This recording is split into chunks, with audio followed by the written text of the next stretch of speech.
कांग्रेस में क्यों हैं?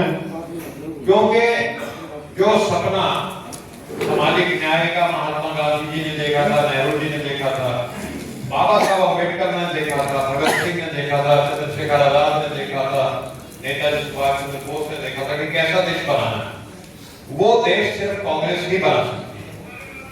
और कांग्रेस अपनी जद्दोजहद में एक अधिवेशन जैसे होते रहते हैं कांग्रेस के, कराची में एक अधिवेशन हुआ था 1931 में, और उस अधिवेशन में 31 मार्च 1931 को कांग्रेस के अधिवेशन में एक प्रस्ताव पास किया था कि हमारा देश जब भी आजाद होगा तो इस देश में हम एक संविधान बनाएंगे, तुम आज होने दो, और वो संविधान ऐसा बनाएंगे कि उसमें सबको बराबरी का हक होगा, चाहे वो किसी भी जाति से हो, चाहे वो किसी भी धर्म से हो, चाहे वो गरीब हो, अमीर हो, शिक्षित हो, अशिक्षित हो, महिला हो, पुरुष हो, सबको बराबर अधिकार। तो ये 1931 में इंग्लैंड अमेरिका में भी महिलाओं को बराबरी का हक नहीं था, ठीक है। और उससे पहले जो हमारी सामाजिक व्यवस्था रही थी उसमें जाति के आधार में आदमी को नीच और उच्च बताया जाता था। तो ये क्रांतिकारी प्रस्ताव था, ये प्रस्ताव हो, जद्दोजहद चली, कुर्बानियां दी गई, 15 अगस्त 1947 को देश आजाद हो गया। जब देश आजाद हो गया तो बात आई कि जो 1931 में पार्टी ने प्रस्ताव पास किया था, अगर वैसा अपने स्वतंत्रता सेनानियों के सपनों का भारत बनाना है तो हमें एक अच्छा संविधान बनाना पड़ेगा। तो कांग्रेस पार्टी में इसके बैरिस्टर थे, नेहरू जी खुद बैरिस्टर थे, राजेंद्र प्रसाद जी थे, सरदार पटेल थे, लेकिन महात्मा गांधी ने तब एक बात कही कि संविधान वो बना सकता है जिसको न सिर्फ ज्ञान हो, जो कमजोर से कमजोर भारतीय के दर्द को समझे, वो ही अच्छा संविधान है।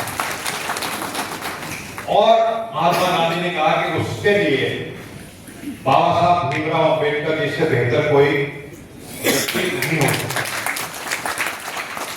तो आजकल आप पार्टीबाजी देखते हो, मान लीजिए कोई इस तरह की चीज बनानी हो बीजेपी को, और उन्हें पता लगे बीजेपी में इतना बढ़िया आदमी नहीं, तो क्या कांग्रेस को मौका देगी बीजेपी? नहीं देगी, कभी भी नहीं देगी, कभी तो दूसरी पार्टी में क्यों दे मौका। लेकिन बाबा साहब उस समय अलग पार्टी चलाते थे, शेड्यूल कास्ट फेडरेशन, जो कमजोर वर्ग की दलितों की बात करते थे। तो महात्मा गांधी जी ने, नेहरू जी ने उनसे अनुरोध किया कि बाबा साहब, लोग तो डॉक्टर अम्बेडकर बोलते थे, बाबा साहब तो हम बोलते हैं, तो उन्होंने कहा डॉक्टर अम्बेडकर आपको देश हित में, राष्ट्र हित में ये जिम्मेवारी लेनी पड़ेगी।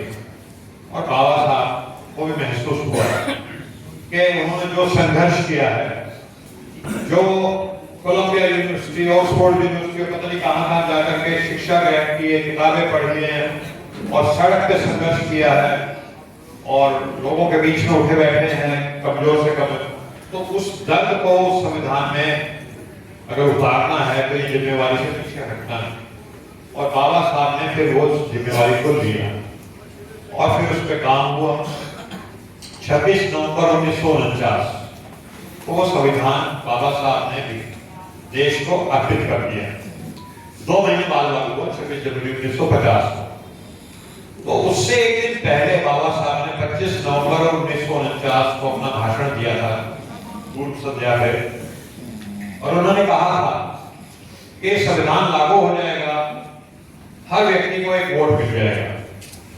और आज तो हम टेकन फॉर ग्रांटेड लेते हैं, वोट है तो क्या बड़ा सबका वोट होता है, लेकिन उससे पहले 10,000 20,000 साल तक चले जाओ, किसी दलित किसी से पूछा नहीं जाता था राजा कौन बनेगा, पूछता था कोई? जिसके हाथ में तलवार होती थी, जिसके हाथ में भाला होता था, छाती में घोंपता हुआ तलवार, पेट में घोंपता हुआ, गर्दन काटता हुआ बच जाता था राजा।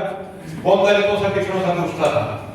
तो ये बहुत बड़ी क्रांति हुई, इस देश के सभी नागरिकों को, दलितों को, पिछड़ों को एक वोट का अधिकार मिला। और ये पार्टी जो आज सत्ता में है, ये जैसे बिहार में 65 लाख दलितों, पिछड़ों के वोट काट दिए।